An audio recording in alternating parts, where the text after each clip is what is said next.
Hey you, it's another beautiful day. And today is Memorial Day, so please take a moment with me to remember our fallen soldiers.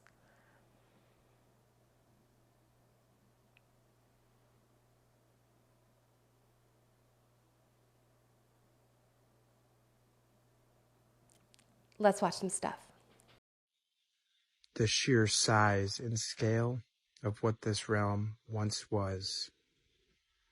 We are but the ants now, living in the shadows of this giant forest. We are kept deliberately in the dark of our true history, the true science and makeup of this world. They want us thinking these are nothing more than random piles of rocks, while we spin on a random ball, hurtling into a space of nothingness. But evidence of a much grander life can be found all around you. You just have to open up your eyes and not blindly accept the narrative put to us without question. History is nothing more than a set of lies agreed upon, ones we never agreed to. Geology truly is hardened biology. Question everything, friends. I really like this theory that these giant structures that we see that we call mountains, right? We say they're rock mountains, that they were once giant trees, like massively giant trees, and this is the remains of them, and they have become petrified over time. I think that's a fantastic theory, but there had to have been other giant things, right? The rocks that once lived. They were petrified and turned to stone to wipe out that old world and reset the earth. This was an advanced civilization before the cataclysm happened. Think how big these creatures would have been.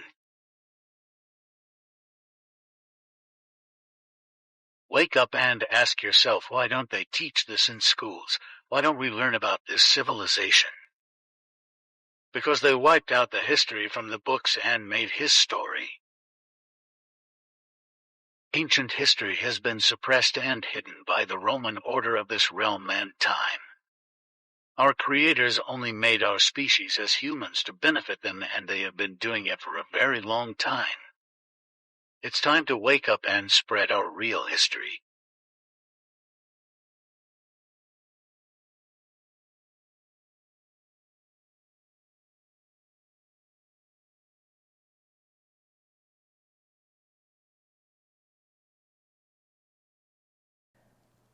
I've spoken many times about Earth's cataclysmic reset process, and it's one of my favorite topics. I'll see if I can find one of my previous videos and link it in the description. And I've also mentioned how there have been as many as 6 resets in Earth's history. So why couldn't it be possible that one of those resets, or even at the very beginning, was giant beings? Why can't that be possible? I totally think that it's possible. If we had dinosaurs that were huge creatures and now we have little tiny stupid lizards, right? Why couldn't we have huge people and huge plants? And then over time, over generations, over resets, we got smaller and smaller. I don't see anything wrong with it. I think it's possible. Why not? Hey, thanks for stopping by. If there's a topic you'd like me to cover, please let me know down in the comments below and I'll do my best to get it in one of my upcoming videos. If you're having a good time, please hit that like button and consider subscribing, and then come back tomorrow because I'm making a new video every day. Did you know that there's a massive 12,000-year-old interconnected tunnel system that spans from Scotland to Turkey? Referred to as superhighways. The million miles of tunnels connect every country and region across Europe, from the Scottish Highlands to the Mediterranean coast. According to some researchers, the network was created to safeguard humans from predators. Others, on the other hand, believe that the linked tunnels were used as modern-day highways, allowing people to travel safely regardless of battles, bloodshed, or even weather above ground. All right, so 12,000-year-old. What happened 12,000 years ago? the younger Dryas. And in that period, our civilization got reduced back to Stone Age, right?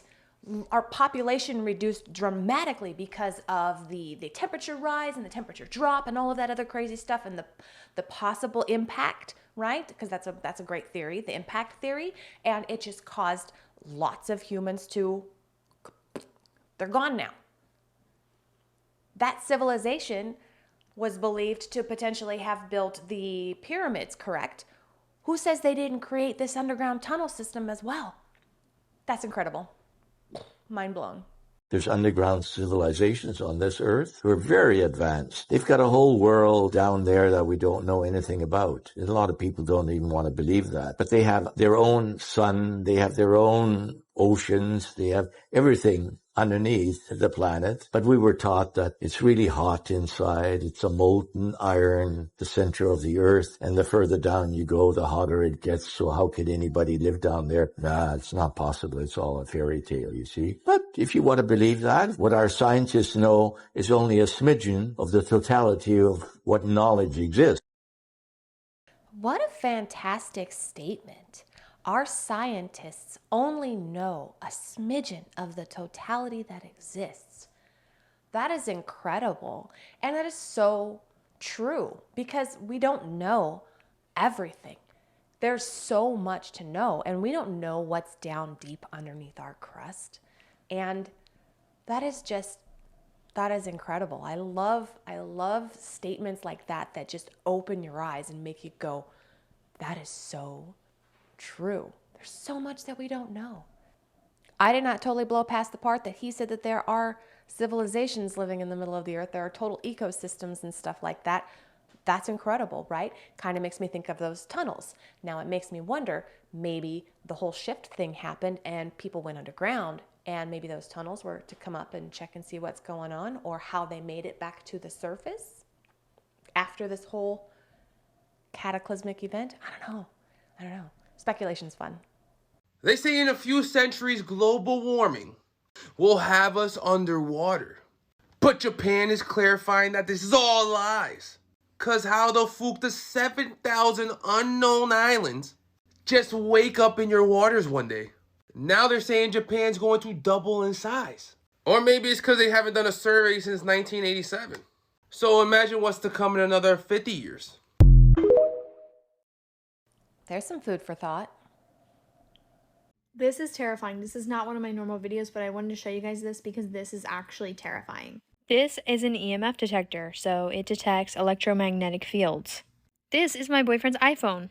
Immediately, it gives off a little bit of radiation. And when it gets a text, it goes freaking nuts.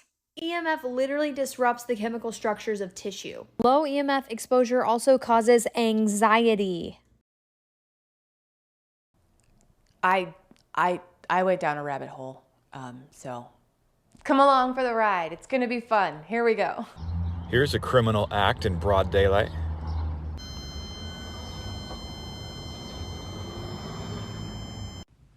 Come buy a piece of the American dream and get a newly built home in SoCal. You'll get crystal clear cell phone reception while bathing in high-frequency radiation.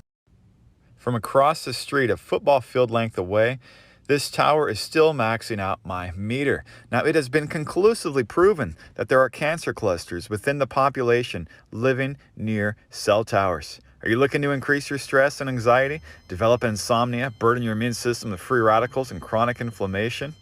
You guys got to educate your kids about radiation. Just like alcohol has an accumulative effect on your kidneys and liver, radiation exposure also degrades your internal organs and immune system. It's all about dose, exposure, and latency period before those symptoms arise.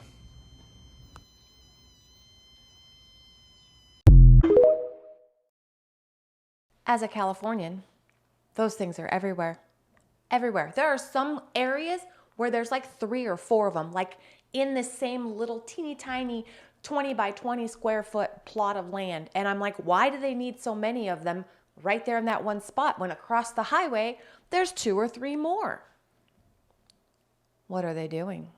Enemies of the US use this to to take out dozens of CIA agents. Over the course of 2 years and throughout 3 continents, dozens of CIA agents were taken out by the use of EMF, high pulsating EMFs. A lot of the agents couldn't walk, they lost their memory, had headaches, and in a very short amount of time, this was done.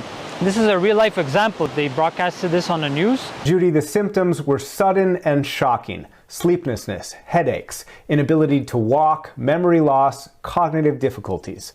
Last weekend, the National Academies of Sciences released the first authoritative government report concluding the victims were most likely hit by directed pulsed radio frequency energy. The lead author was Stanford microbiology and immunology professor David Relman. This tells you that you guys we need to take precautions against exposure of EMRs, EMFs. This is a real thing. If they were able to take out CIA agents in a short amount of time with strong pulsating transmissions, what's your phone doing over the course of years, literally? It's surrounding you constantly. So there's no problem in taking a little bit of precaution for you, your family, your kids.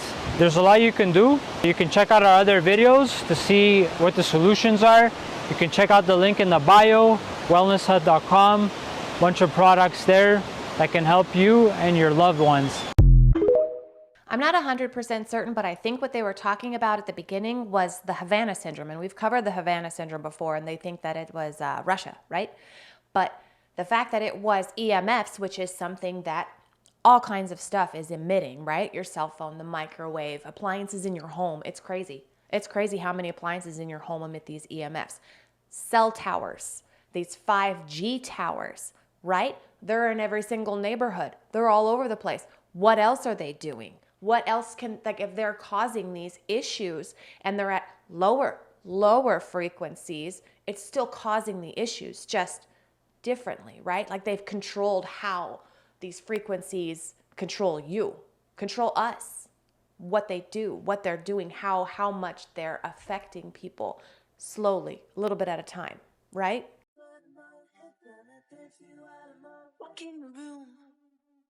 Did you know that lead can be used as a shield to protect you from harmful frequencies? We can't wrap our house in lead like that guy wrapped his house in foil. But what if we did something more practical, like putting lead in paint that we paint our house with? If we had lead in our paint, then that would protect our homes from electromagnetic frequencies. Okay, hear me out here. Obviously, I'm not saying we should go painting our house with lead paint again, because remember the issues that lead causes when it's ingested by humans, right? It's bad. But isn't it interesting how we did paint our homes with lead-based paint? And then suddenly they're like, oh no, it's bad. It's bad. We should stop painting our house. Got to get all the lead-based paint out. And then they start putting up these damn towers. Just saying. I'm just saying. It's an interesting coincidence, isn't it? But I do 100% understand how unhealthy lead-based paint is and how unhealthy lead in general is for inside the human body. It's no good. I get it. But it doesn't make it any less interesting. We were way more advanced in the past than we thought. If you still think we're the first advanced civilization to exist on Earth, then this will change your mind and blow it at the same time. Okay, so this is a map of pyramids all around the world, all allegedly built independently of each other and all having identical structures that follow this similar step pattern. Now I know, most historians will tell you, oh, it's just the easiest tall structure to build. It's human nature. If it's so easy, why are our 21st century brains not capable of doing what dozens of ancient civilizations have repeatedly been able to do? We got the famous pyramids of Djoser in Egypt, but everyone knows about those. Across the world, there's Chichen Itza, Pyramid de los Nichas, Tikal Temple, the Great Pyramid of Cholula, among others in Mexico. And then on the other side of the planet, we got Kokur and Prasat Baksay Chem Krong in Cambodia. Off the coast of a tiny Japanese island deep within the ocean is the sunken Yonaguni Monument, a supposed 10,000 years old, older than even the Egyptian pyramids. All with a nearly identical look, yet built by completely different cultures with zero contact among each other and thousands of kilometers apart. But this is just the tip. We got way more lesser-known pyramids even even older than the Egyptian ones that ain't even standing anymore. Like the Gunung Padang temple in Indonesia.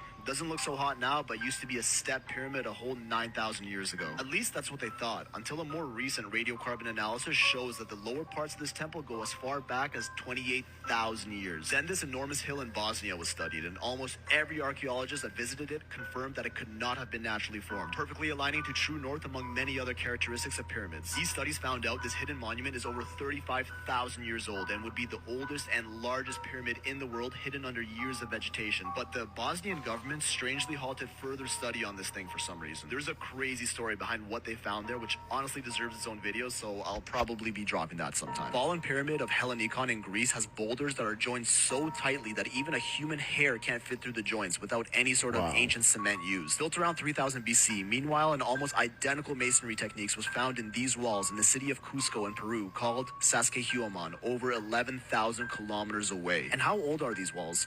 Mainstream history will tell you they were built around the 15th century, but researchers recently uncovered a writing system built directly within the blocks of these walls that's well over 30,000 years old. Again, a topic that deserves its own video coming soon. This exact method is also found on a site called Ahu Vinapu on the remote Easter Island, older than even their legendary Moai heads, as well as Khafre's Valley Temple in Egypt. How did our ancient ancestors figure out these identical building techniques completely independent of each other when we still have no idea how they did it to this day? Now we get to the Ellsworth Mountains in Antarctica. Okay, get your tinfoil hats ready for this one, because this satellite footage from 2016 shows what could be a pyramid buried in the South Pole. This map from 1513 by sailor Piri Reis shows a perfectly accurate coastline of Antarctica, even though it wasn't officially discovered 300 years later in 1820. What's weird is this map connects South America to Antarctica, which it could very well be that over 10,000 years ago these two continents were connected by a sheet of ice. Researchers claim this map was sourced from an even more ancient document that survived from the Library of Alexandria in Egypt, which was destroyed by the Romans. What if the builders of Giza left this map as directions as to where else they put pyramids around the world? And the pyramids are just the start. Take a look at these ancient artifacts from Bolivia, Turkey, Indonesia, and Easter Island. 4 completely separate corners of the world, all with identical carvings and artistic styles used, and again,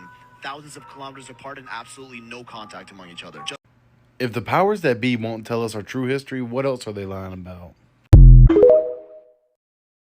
I'm sure by now you all know that talking about advanced civilizations is my absolute favorite. I literally just learned about this stuff like 6 months ago, and I cannot get enough of it. And I love every little tidbit of information that shows that. And it makes me happy inside.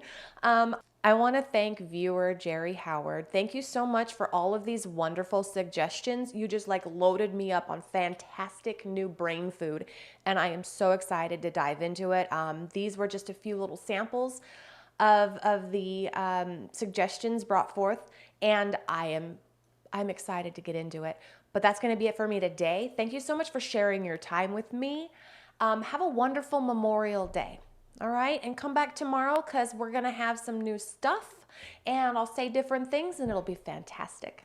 Until then, have a wonderful day.